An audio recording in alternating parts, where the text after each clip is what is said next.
अस्सलाम वालेकुम। मैनू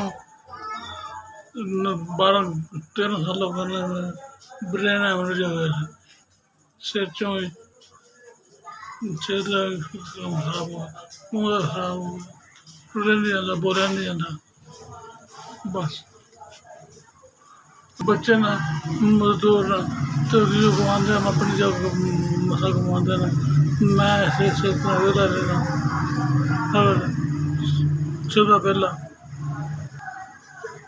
दवाइयां तो परेशान होना, दवाइयां तो कोई पैसा नहीं होता। कोई मेहरबानी की थी, चल मेहरबानी कर। शुगर शुगर का मरीजा इंसुलिन लाती, पैसे नहीं होंगे लैन ले। की करा मैं इस तरह गुजारा करना मैं।